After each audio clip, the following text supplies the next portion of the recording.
we have a full-length Gaia TV interview with Regina Meredith interviewing Julia Cannon. Julia shares candidly about Dolores Cannon's final days, the legacy that she left behind. You're not going to want to miss this one.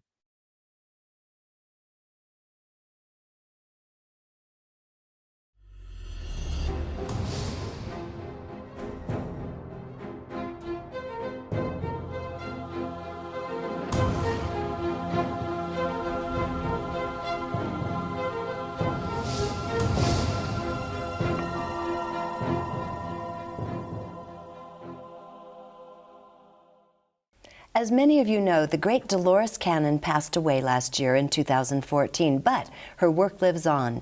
By her side for many years was her daughter Julia Cannon, who assisted Dolores with all of her lectures and trainings. When Dolores suddenly departed, Julia was also left to finish publishing some of Dolores's unpublished and unfinished works.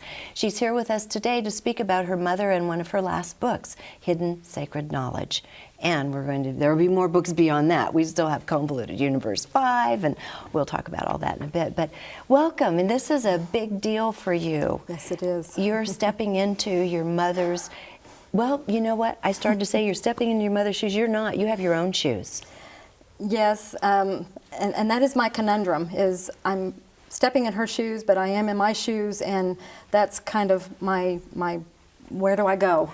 Yeah. Yes. Well, let's talk about. I want to talk about the circumstances, because everyone was surprised. Yes. You know, when they heard about it, it's like, oh my God, a lot of people around the world were very surprised. But before we get to that, I want to ask you one thing. You and your mom worked really well together. I met you two together years ago. How do you describe the skill sets each of you bring to the table? We were a great team. You're going to make me cry. It's okay if you cry a little bit. That's okay. We love your mother. I'm still dealing with... It's only a few months. Yes. And I'm... Yes. Oh, goodness. I know. I know. Because you're saying, yes, it was a surprise. It was a surprise to me, too. I really didn't expect it. She had me convinced she was going to live forever. I thought my mom died young. I thought she was going to live to be at least 100. I mean, it happens. I really thought that was her plan. When she was such a strong woman. I did. I thought she was, yes, that was her plan. She kept saying, I'm going to be riding into my 90s, and I'm going to be, she had me convinced. Yeah, and she was slowing down a bit. Yes. But she still had a lot of energy. You guys had a massive new project you were starting. So for the sake of the viewers that loved her, what actually happened toward the end? Right. What actually happened, she fell and she hit her head, and she was going to the beauty shop. Your mom had a thing about her hair. Let's just talk about that for a moment. Yes. Your mom would get really edgy if she didn't have her hair exactly the way she wanted it. I remember that. Well, and she was working up to the last. We had just finished a class, one of her classes, and then she was going to the beauty shop. So this is work as normal, her normal routine. Yeah. She was on her own. So she'd gone in there. We don't really know what happened. We don't know if she slipped. We don't know what happened. She just fell. Something happened, and she fell and hit her head. Now, that isn't what actually did. I mean, she had some concussions from that, but she actually healed from those. Okay.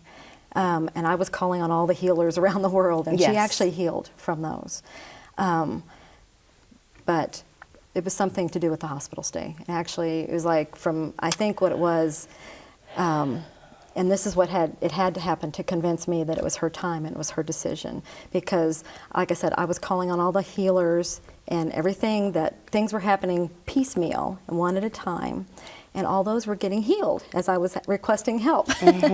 And then at the last minute, all of a sudden, everything just shut down. The whole body went at once. And that's when I finally just had to say, okay, I guess it's time. I guess you're wanting to go. And I think during that other time, she would sleep a lot.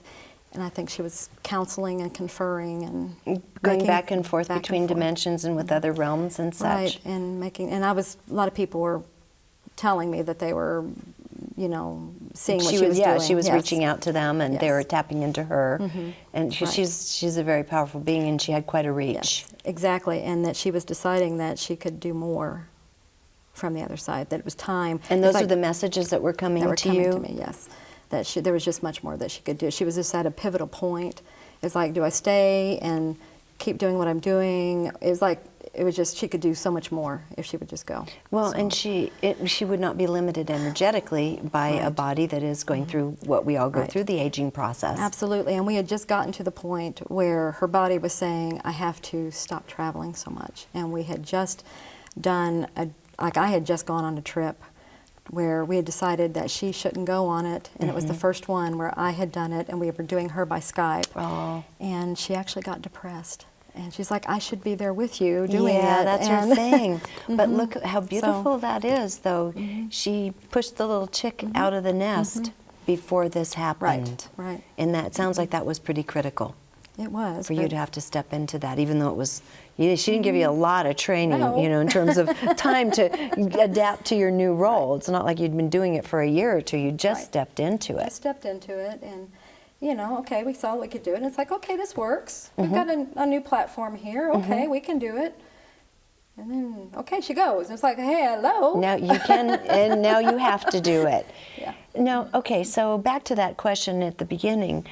What do you, if you were to describe your skill sets and your mom's skill sets that made you work so complementarily together? She's a researcher, investigator. She was always asking the questions. Her skill sets. Well, She we was know that the- she had yes. such an amazing curiosity. Curiosity was her middle name. And she she had a kind of innocence about her. wide-eyed innocence. Wide-eyed. Wide-eyed. It's almost like the older she got, the younger she got. In fact, I was often accusing her. I was like, look, I know you've been on this planet for 83 years. I know you know these things. I mean, it's almost like she was becoming more and more innocent the older she got. She just, But it's as though the work she did required that innocence. Absolutely. Because if you come jaded to her job, you're not going to ask the same questions. You're not going to give the same respect and credibility to the Yes. people that you're dealing with. Right. And thank goodness she did, because over the course of how many thousands of these did she do? oh my goodness, it's countless. Countless thousands and Countless. thousands of regressions. Yes. What happened is, because of that kind of wide eye, really, well, then what happened? She started seeing themes, big themes emerging over time. And because of that, that's why she would see the miracles happen all the time. Miracles in her office, things that, Give us an example, a couple Oh. of your favorite miracles. oh my goodness. Well, she was always seeing cancer Disappear, eradicate, yeah. constantly, just Yeah. disappear. People who come in crippled, get up, leave their crutches, walk out. Yeah. People who can't breathe on breathing machines, leave, never have breathing. They're running around the office, back problems, doing backflips. It's because she totally believed. She did. She made them feel safe Yes. to go through what ends up being an extremely cathartic process when you go through regressions. Yes. And so through that, boom, whatever the triggers were energetically left the body. Yes.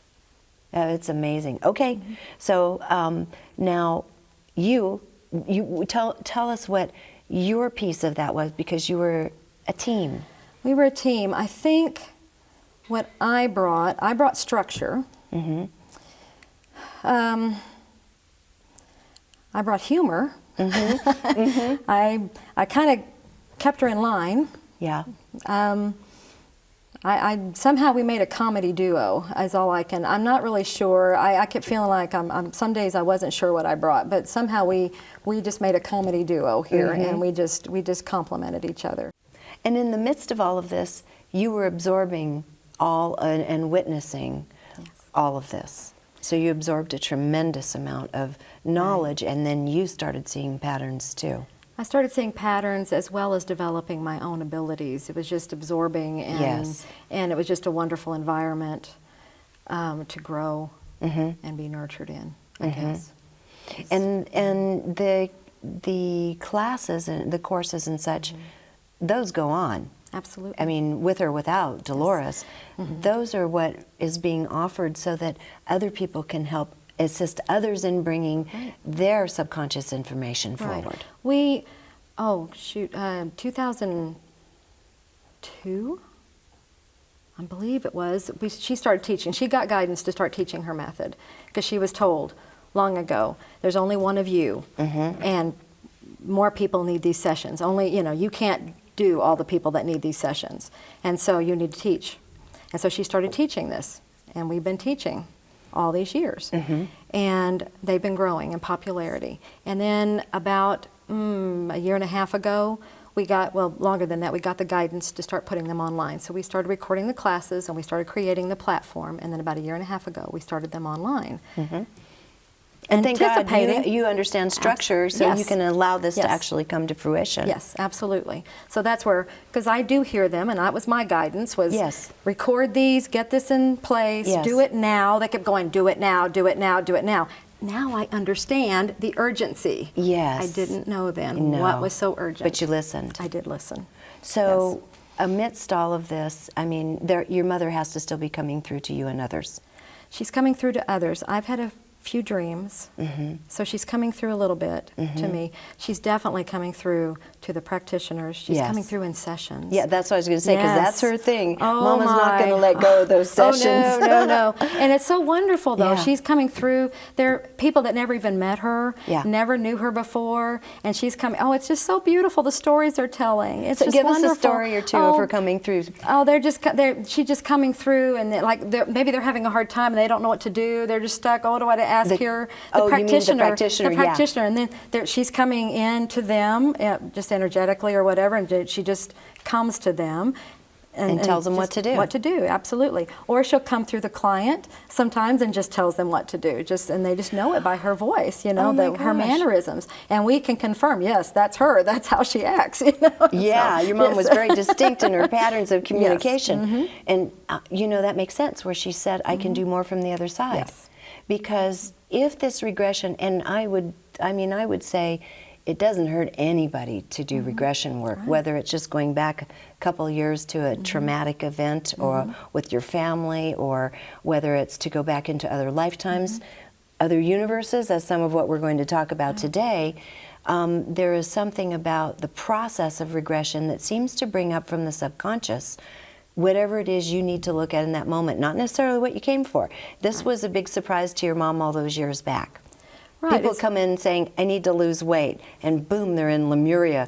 Right. What is Lemuria? I have no idea. Where is this place? Right, well, that's how it started. Yeah. In the 60s, that's how it all began with her and my father. Those were the beginning hypnotists.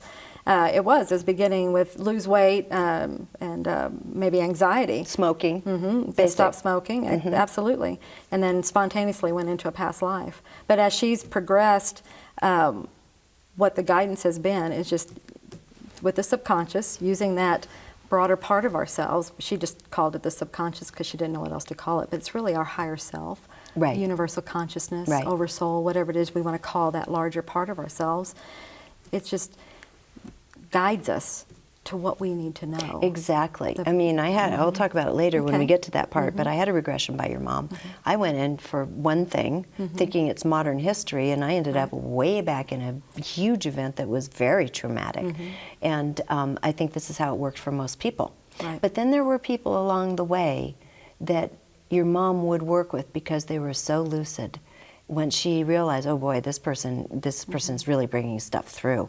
And she had certain people like that, not just random people that were giving information. Well, or they went to a certain point. Yes. They had, like someone that was a student of Nostradamus, and that was an assignment. I remember that story. That I was have all those specific. books. Yes, that was a very specific assignment. That was very early on in her work, and for people that too. don't know about that, your mom was doing her normal hypnosis, and when someone said, "There's a guy here. He's dressed from times past called Notre Dame, and all this, trying to figure it out." And they finally figured out who this person was, and he said, "They have not adequately interpreted the quatrains I left behind." Yes. So you're doing it. Yes, I have an assignment for you. Yes. That was absolutely fascinating. Very interesting reading those quatrains as well. Yeah, speaking of which, have you read those recently at all? Not recently. Yeah, so I'm not going to question you on that because there are a couple things kind of surrounding this period of time. Right. The biggest thing about that, she and I will address that. Okay. She kind of, what it looks like is it looks like, and what I got etherically in a vision, is that we went on a different timeline. So we actually did change the course. You need to say more about that. Okay. Because that's what they said. That's what he said. If I show you the worst thing that can happen, the worst thing that man can do, will you do something to change it? That was all he was trying to accomplish. That was why he wanted her to do this. And by showing, then we changed the course. Mission accomplished. Okay, so now, when did you get that confirmation that the course was changed? About 5 years ago. Oh, okay. Now that's fascinating. And you know what's interesting? The beings that I deal with and have for 30 years, my guides, so to speak, had told us once upon a time, quite a long time back, I was asking about the earth changes and Edgar Casey's prophecies. And they said, what Casey said, some of this will come to pass, but some of it will not come to pass. And I said, well, what changes? And they said, as the consciousness of the people on the planet begins growing, it will change what happens, trying to explain. You're emotionally interwoven with the earth, even though we didn't understand what that meant 30 years ago. And they said, as you change consciousness, and massive numbers of people do, especially in pockets, those events will be changed. So it is, and I just got all the confirmation chills all over my body. Yes, so, yes, amazing. So, so what do you perceive? What did you perceive when you heard that, in terms of what kind of events might be avoided now? I know you can't be too specific because we don't know for sure. Right. Well, like the major world wars, the majors. Like we'll have the smaller wars. Yes. But those major, those catastrophic, globally catastrophic events. Right. Those are all being avoided. What about things having to do with natural cataclysms and such that were Well, those, what I still see is those are related to our emotions. And as we start realizing, those other beings said. As we start realizing that we are tied to them, then we will start affecting them. Yes. So, well, and that's the new work, Heart Math, and Howard Martin. And other, they're doing. That is so exciting. Yeah, that's very exciting. If we can go into a state of peace, you know, all the finer things, just a little peace and compassion, that then resonates with the Earth's own emotional field, that very delicate matrix. Absolutely, and that's all part of the shift of consciousness. So yes. Well, anyway, I'm glad I did ask that spontaneously, and thank you for sharing that, because I haven't seen your mom in it's probably been 5 years, so I didn't know you'd gotten that confirmation. Wow. Okay. So now let's talk about some of what she left you. What was happening when your mom left? Right. You had a pile there to deal with. What did she leave you with, and what did you start prioritizing? Well, she had this book, The Search for Hidden Sacred Knowledge. That book was pretty much done. She was almost finished with it. And she was like, okay, that book, she was like on the final read through, she was pretty much done with it. It's like, okay, so we'll finish it. Makes sense. Done. Right, let's just go ahead and do it. And then she had the Convoluted Universe, Book 5. She was working on those two pretty much at the same time. So that one was like right behind it. And so then I'm working on that one now. It'll be out probably by summer. So does that particular one have any kind of theme to it? The closest I can come to it, because that's what this woman. Your mother. Yes, this one. You know, I'm really learning to have a whole different respect for her. One, and how she put her material together. I mean, she was definitely a master. She was a master in so many things I did know, and I knew how she wrote her books, and I helped her write, put them together. But even this part, I mean, it's I see where it is, but then where it is, it's like even how she did it. I'm still going, how did you do it? Well, you need to hook up with her. Exactly. Get someone to hook up with her. Exactly. Yeah. And I'm going to do that, and I'm still talking to her. So yes, to get the theme, because one thing I'm seeing for sure is energy. It has to do with expanded energy. I can see that. So there's something, and that makes sense, because if you look at the Convoluted Universe series, it's like each one, you know, they're all about mind-bending concepts. Right. Each one is a little bit more, a little bit more, a little bit more. Okay, we want to bend the mind a little bit more. A little bit more on the metaphysical concepts. Okay. And then also about showing us a little bit more about who we are. So that's what it's moving toward, you know. That's it's like, good. okay, we're just a little bit bigger. Right, than we think we are. Exactly. Each one keeps showing a little bit more of who we are. So that's, I'll give you that peek. Okay, that's good. Now, the book we're talking about today is the last one she was working on, and let's go into that, and it's a series of regressions that are really dedicated to bringing forward people's regression experiences of hidden knowledge. Yes. And which is interesting, because as I read it, I saw, you know, also some themes popping up in it. And so why don't we start out, the first of them was, and you can tell me, your mom, okay, so one thing your mom talked about is the world's sacred structures, because these structures are featured in this book. And she learned over the course of these thousands and thousands of regressions that there was help building these structures. This was not this was nothing by primitive people. Our audience is totally on board with that and understands whether it was master beings, adepts of some kind that were here and embodied physically and taught the human species how to use certain technologies, or whether they did them with their own themselves. We won't argue that point. I mean, because that's still being revealed. Right. But there were a lot of people on Earth who knew of, were aware of, who witnessed, who worked alongside, and who were those beings. Right. And so in the beginning of the book, one thing that, you know, came up, Isis, the theme of Isis in general, had kind of come up repeatedly through the book about this being an embodied person, not a mythological character. Just share a little bit about that. Well, and in general, what we're seeing are gods and goddesses, in general, were beings from other planets. They are from the stars. And they are beings that were here they came here, and then they were here to teach the humans how to learn to be. Okay, and then they were treated as gods and goddesses just because they were not from this plane. And so Isis would have been just another one of them. But yeah, she is featured heavily in this book.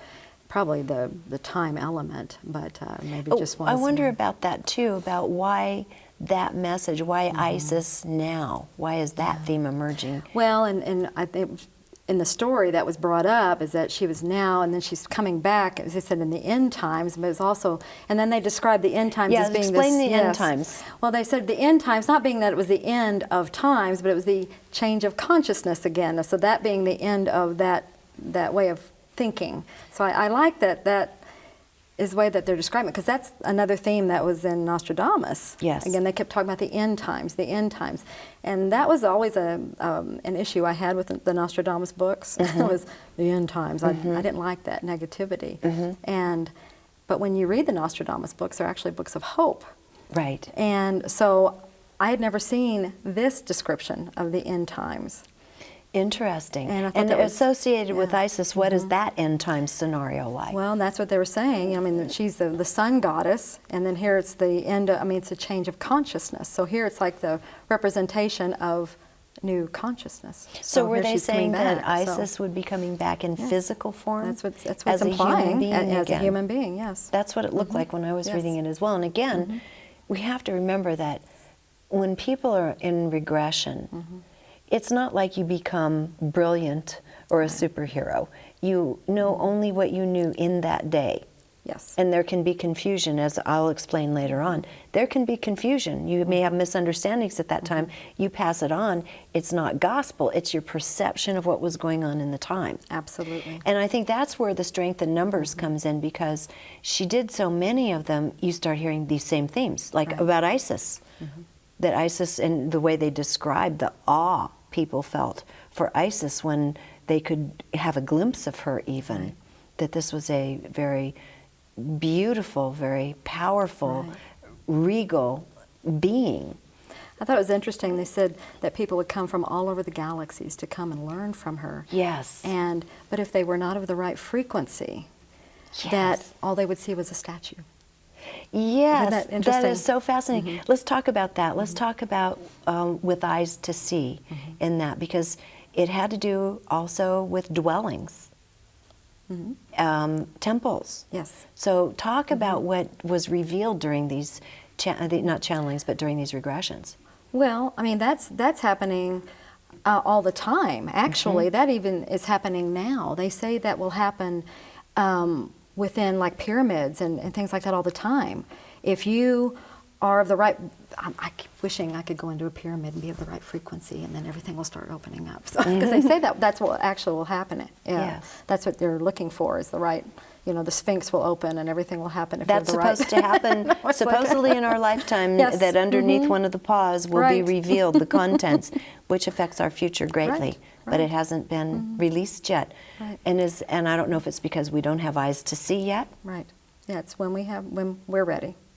And- Exactly. And so it wasn't just that Isis was a statue, it's that they wouldn't even see a temple that Exactly. they had made a wouldn't see pilgrimage anything. to. There wasn't anything there. Yes, it was just, there was nothing there. It was just, there was no home. It was just nothing. They did not have the eyes to see It it. would be ruin. Exactly. Like just literally a ruin of some Ruin of kind. some- exactly. The same as we go, it's probably exactly what we see when we go see ruins. There's probably actually a beautiful city there, and we see nothing. Yeah, that's So- both depressing and awe-inspiring. Exactly. You're like, you know? "Ugh." Yeah, and the work of James the Wingmaker. I did a brief a radio interview a while back with his right-hand person, Mark. And in the stories he writes, which are thinly disguised fiction, they talk about how places around the planet, including modern structures, that for whatever reason, whoever occupies them do not want these to be seen, are using modern-day cloaking technologies, actual technology that can cloak the appearance of facilities, for example, to look like it just kind of blends in with the mountainside. And in fact, I recently interviewed Jerry Wills, and he went through this experience as a child. They'd go through the swamplands in Florida and come up to what just looked like more trees, and then it's like this thing parted and there was a whole room in there he'd go behind. So this is something that's being validated throughout. Okay. So Isis was there for those. And what was the nature, what were they gaining from her if they had access to her? Well, it would have been these teachings. It was just the great cosmic teachings, Right. depending on what any individual needed to learn. right. Just and they said and they came here. It was the beauty and the love and the teachings from here. And what was it? Now, another thing that would come up was the notion of Earth. Yes. Let's talk about that and what she discovered through the years about Earth, the uniqueness of Earth. Earth was always very unique. It was this beautiful planet. It originally was the vacation planet because it was so beautiful, and beings came here to vacation. And then they started coming here and then kind of got stuck here. So, Yeah, this is a story I'm very interested in and in my own way involved with. And they all the stories merge at this one point. Initially, benign experience was happening here. Edgar Cayce, same thing. Okay. Benign experience for pleasure, for enjoyment, for curiosity. Scientific discovery was occurring. And then came a period where some kind of density process occurred. Right. And the beings started finding they really weren't able to traverse out of here. Right. And that's what emerged out of her work as well. Yes. Now, some of the people that come through, and I have many different people here. Okay, let's talk about Rachel. She had a very wealthy, very powerful existence, and that's under the chapter They Thought We Were Gods. Right. Let's talk about her and others like her. Right, others like her. And that's where they were coming from a lineage of, they were hybrids. They were coming from a lineage of actually bloodlines from the aliens, from the ETs. And the reason they thought they were gods is because they were able to leave the earth plane. And they really weren't, wasn't that they were that different, it was just because they could leave the earth plane. They still had certain abilities intact. Yeah, some. But it was being diluted out as they kept interbreeding with Sure. the humans. And I thought it was interesting, in her case, her ability was she could tell when people were lying. And I thought, you know, Yeah, that's a useful it's very skill. useful, and many of us have that. It's like, Yes. you know, we have that now, and we don't think a lot of it, but it's like, that's, so many of these things we think, oh, if we only had that. We have those. We have those abilities now. But we don't listen to them. We allow other third-party things to tell us what's correct. And so that was hers, where she had the ability to just look at a person and see lie, truth, lie. And there was a certain kind of, you know, wonderment that people thought she was a god of some kind. And this wasn't uncommon for some of them. Right. And would you say, what would you say were the instances? Was it a relatively common instance for people to say they were hybrid beings? They had been hybrid beings? In these sessions, fairly common, not very common, but fairly common. It would go back and forth. I mean, I would say more common lately. Earlier, most of the sessions were what Mom would describe as the digging potatoes lives. You know, the normal, you know, regular past lives, everything, because that's what people needed. Right. They needed to go back, and they would get one little piece of information. That's what they needed to understand. But more recently, and not saying that that's where everybody's coming from or what's going on, I think this is where the information lies now for everybody. I think this is just who we are and where it's coming from now. And it might be that, you know, I mean, this is where humans come from. So why not that be our information? Right. It's just, now it's time for us to know our lineage. Yes. So, and in that lineage, there's another component to this. And you said at the time you didn't really understand what they were talking about, and that is the instance of people who are perceived more machine-like. Yes. Without a normal sense of or emotions, maybe without conscience. Right. Can you talk a little bit about? Or it was a soul, and seeing that, it was like that. I have a problem with. I don't know how to process that yet. When they say they don't have a soul, I don't know how to process that. So yet. that's one perception of that kind of being. Often, as it was described, these are people. They're people, or look like people anyway, that don't necessarily have much happening in the eyes. Right. Can you expand on that? Right, it was just that they said they're just very dark, they're just very, that's how, they said that's how you can tell that they were the machine people. They were just, like, they're very dead. There's just no soul. And yet at the same time, they had technological information, advanced information technologically. Right. And so But how were they interfacing with people of that day? They were... Because there was fear around them.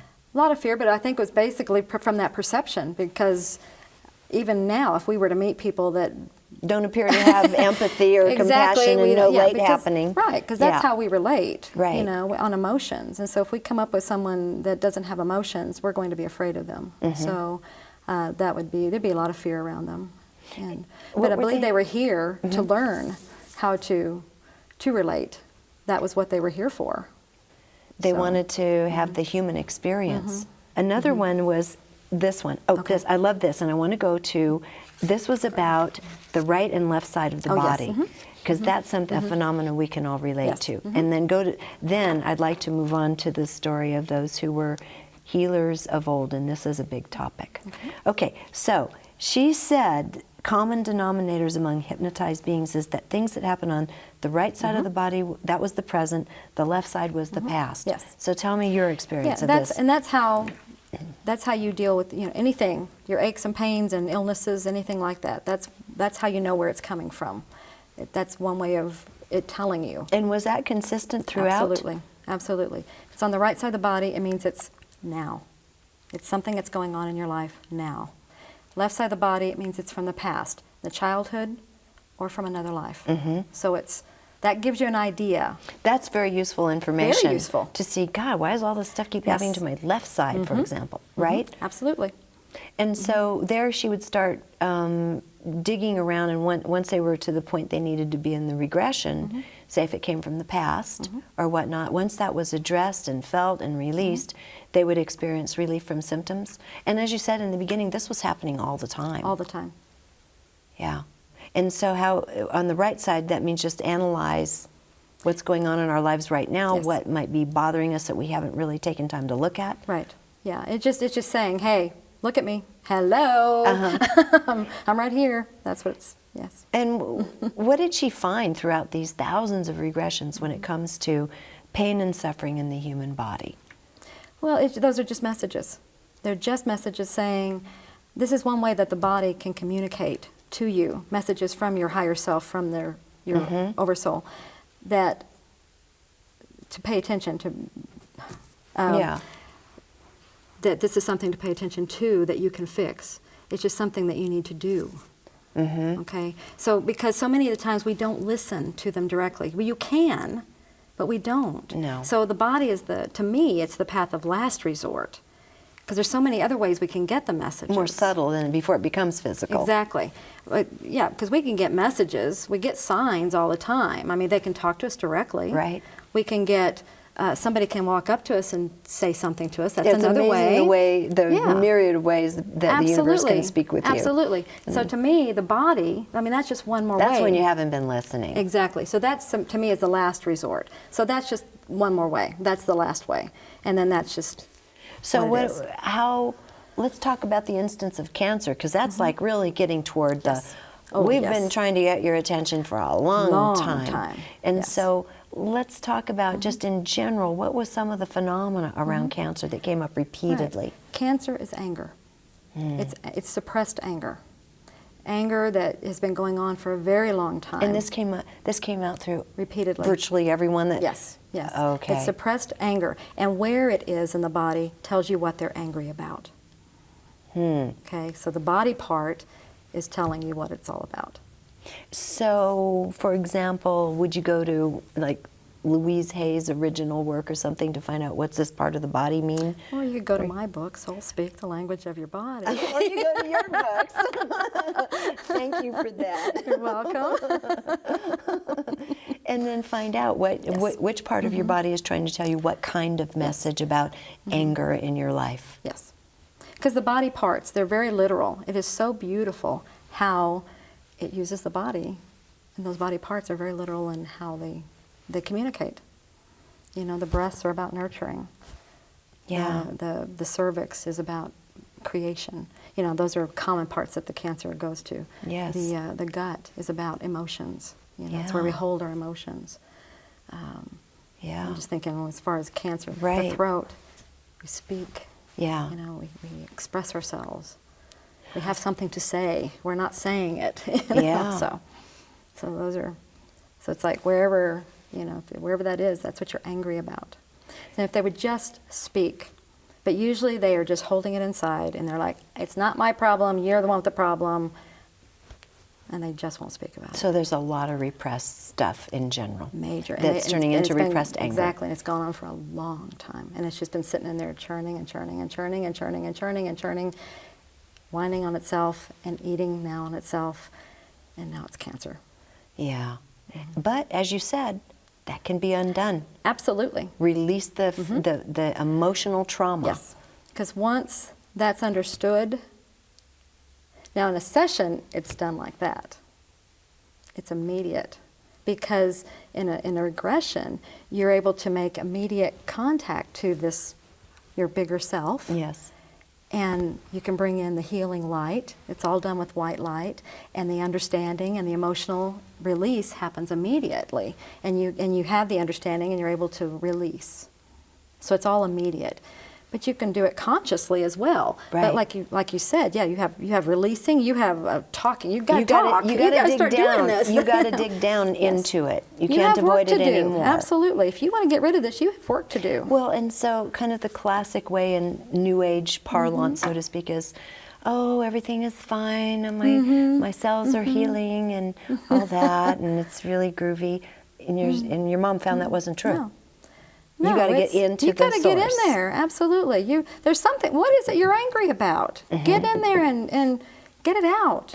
Go ahead and get it, get in there. Yeah. It's okay to be angry. I think that's one of our things is we've been taught that anger is not okay. That is true. We've been taught that that emotion is not acceptable. And that emotion is fine. It's an emotion, and it's an acceptable emotion. And as New Age... It's very charged, and it has information in it. Yeah, I think we're afraid of that emotion. I think we are too. And we're afraid of ourselves sometimes with it. But like you said, it has a lot of information in it. It tells us about ourselves. But if we are angry, then we just need to look behind it. What is it we're angry about? But go ahead and get angry and then look at it. What is it? It's trying to teach you something. It's trying to tell you something. And in these sessions, people do get angry. Yes, absolutely. And then go through it. Go ahead, cry, kick, scream, whatever, do it. And then what is it you're trying to teach me? What do you want me to know? Go on through it. And that work you all are still doing. Many practitioners that are using your mom's methods are working with this now. Absolutely. Yeah. Yes. Oh, I have a message. See, my back went out because I was wearing a pair of new fancy boots that were too tall. So I have a lesson about vanity. Threw that little pinched a nerve over vanity. There's one for you. I'll have to look at that. Okay, no, I brought up before the notion that in many of the people that come in, they go back to lifetimes in ancient times, where they were healers of some kind. Now, one theme was guardians of knowledge, people that were there alongside the powerful information bearers, had a life. Literally, they would put their life on the line to protect that knowledge. That wasn't supposed to be trickled down if people didn't have the ability to understand it and the wisdom within it. Right. So that was one thing. Another one was healers. A lot of healers come to you. Yes.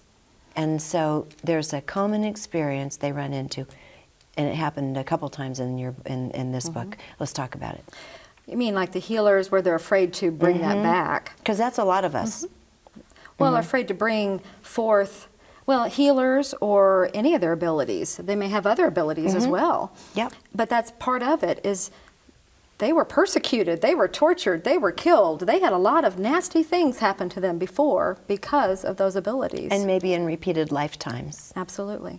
And so, in very, like I said, not so nice ways. Many of us were burned many times. It burned. Scorching, burning fire comes up repeatedly in this book. Heads cut off and you name it, we've had it done. Yeah. But we're back. We're back.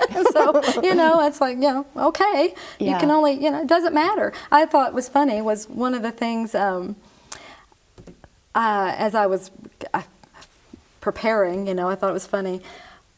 One of the best ways that we preserved this knowledge, that I don't know if we even realized it, was we hid it in our DNA. Talk about that someone talks about that in this book.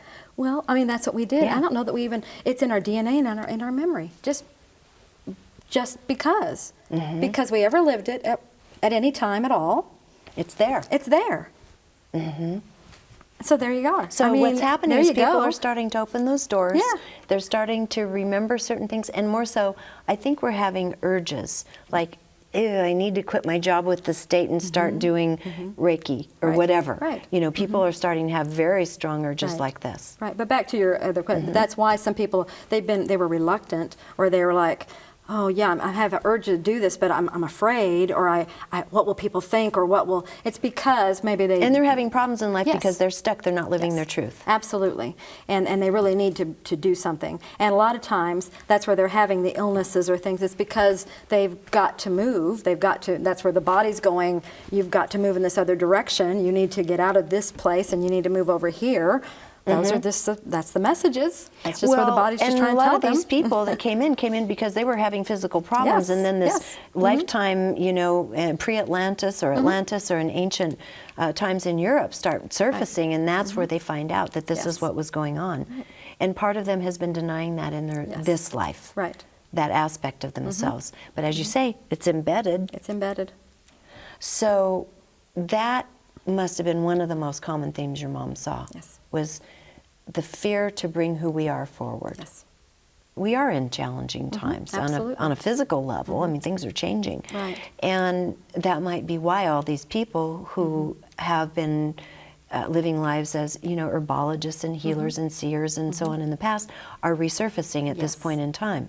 It's also why they're getting sick and they're denying themselves. Right. As you recall, one of the chapters was called Don't Repeat the Same Mistakes. Yes. And that is a lot of why they're coming back, is so that we don't do these same things. And so that's part of it, I believe, is so that we can warn ourselves, we can make sure that we don't do these things. And so that could be part of that as well, is help cleanse. Right. I mean, when you look at when you look, really the shifting of the consciousness is, part of that is how ecologically Yes. conscious we have all gotten. And I know we can do better, but really look at what we've done. No, think about it. I mean, the big E, we talk about the big C, but the big E is something that since, I think, the 70s or 80s when it first surfaced, everyone was terrified of is, oh my God, what if some horrible disease like Ebola were to poke its ugly head up again? It did. Well, and however it happened, it did. But the point being, it didn't ravage the entire population. It did take lives, but it didn't ravage us. No. It didn't spread around the globe like everybody said it would. Right. And this is something that is devastating, especially because they didn't understand there were actually rather simple ways to deal with it, and they weren't making them available. But nonetheless, it could have ravaged the planet, but it didn't. Right. So maybe this is also some of what Nostradamus was saying, is some of these things will not come to pass now. Yes. Because that's something I had heard years ago too, that there could be something that was devastating to humanity. But so far, it's not happening. Right. Another thing, boy, and I almost want to clip my wings as I say this. Okay, Do say I it dare? anyway. Yeah, say it, say it. There was something I was really, because we're always so concerned about, well, this stuff in the food and this stuff and how do all these things we're so concerned about. And in one of the sessions that I was privy to listening to, the SC part, they were talking subconscious. about... SC is subconscious, thank you.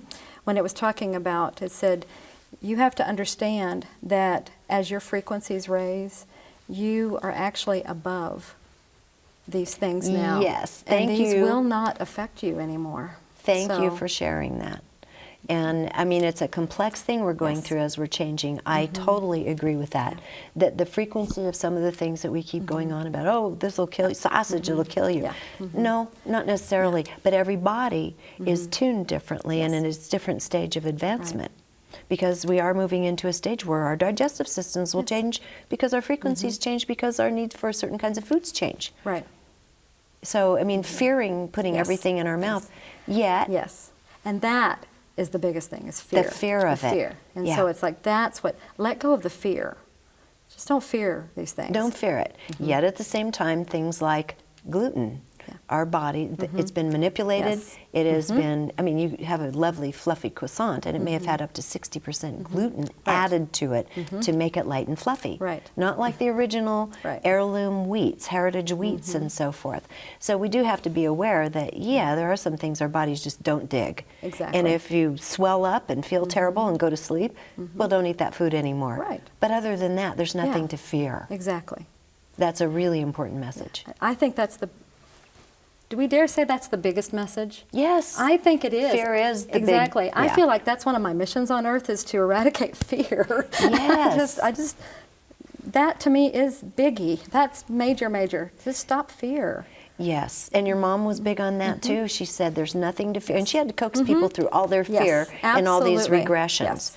And I know with me, it wasn't fear so much. She had to coax me through a couple of things. I thought, oh my God, are we on that day? I don't really want to go there, and yet we went there anyway. But it also, and this is something that goes really deep. And my regression with her, a lot of people had these. She wrote about this in Convoluted Universe 1. I was in Convoluted Universe 2. My name was changed to something like Veronica or something. Okay. Yeah. Was your career changed and everything? No, I think she said it was a television reporter or something like that. But she talked about this experience, and I bring it up because it instilled mass fear in us. That was at the end of the times of Atlantis, which had 3 stages where it went down. And in one of the times I went back to that final day, and I looked at what was going on, what had happened. I had a misunderstanding about why it was coming about. It was natural Earth activity, actually, that had become very unstable. We had advanced technologies at the time to try to ameliorate it. Right. Didn't work. And it went on for a very long period of time, and that's in the regression. We'd been working on it for what we would call now generations. Okay. We knew it was coming, just keep this energy stable. Beings from other places, there were saucers out. This happened in this book. Someone else recalled the same thing. There were beings from other places who were coming using their energies, trying to stabilize that a part of Atlantis, Atlantea, whichever. Right. And ultimately, it didn't work. I happened to drop into the regression on the final day. That was not what I went to your mom for at all. But it seldom is, right? Is it? Right. You know. But when it was over, this was the thing that I came away with, and that was, I kept saying, among many things, I kept saying to her, we have to go to sleep now. And she didn't understand initially. Yeah. She said, oh, you're going to sleep now. And I said, no, we're all going to sleep. And I bring it up for this reason. We all have this fear of annihilation on some level. And what happened was so devastating to have such a really lovely, advanced culture. Plenty of everything, people doing what they're here to do, and doing their, and able and having time to do their passions and talents and play. It was lovely. And when it ended in a flash, so to speak, very quickly at the final moment, if we had known what we lost, if we carried that memory forward, we wouldn't be able to continue repopulating. And find ourselves right back to where we are right now, and that's why that information's coming up again. They did use technology interfacing with this. They did the best they could in the time. They just ramped it up a bit. Things blew, but it was natural and it was going to happen anyway. That one of the 3 was going to happen anyway. So I think we need to quit blaming, each other. Oh, bad people, bad ETs, everyone with technology. No, everyone tried to save the thing and save the technology and save what we knew. And so now we have this mass fear of annihilation. Now we buy into end time scenarios because many, many people on this earth went through it. And they have that memory in them. That's not what we're looking at now this time. And isn't that an important part of the story? Absolutely. And as you said that, and as you're saying the craft roll around, I got the vision. I mean, I've had some regressions as well recently where I've been able to beam out and look on now.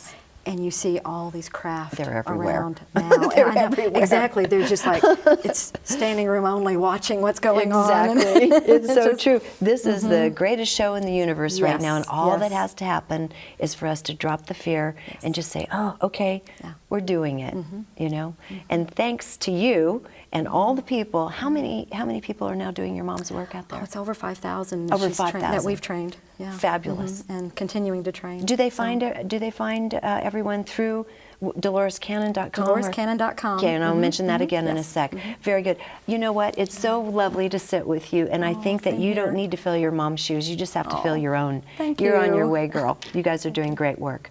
Thanks so much, Julia. Thank you, Regina. Again, the name of Dolores' newest book is Hidden Sacred Knowledge, to be followed by Convoluted Universe 5. The work lives on with her daughter, Julia. You can go to the site for workshop dates, etc., and to learn how to do this work at DoloresCannon.com. You might also want to go to the Gaia archives and see a couple of my interviews with Dolores as well. Until next time, thank you for joining us here on Gaia TV.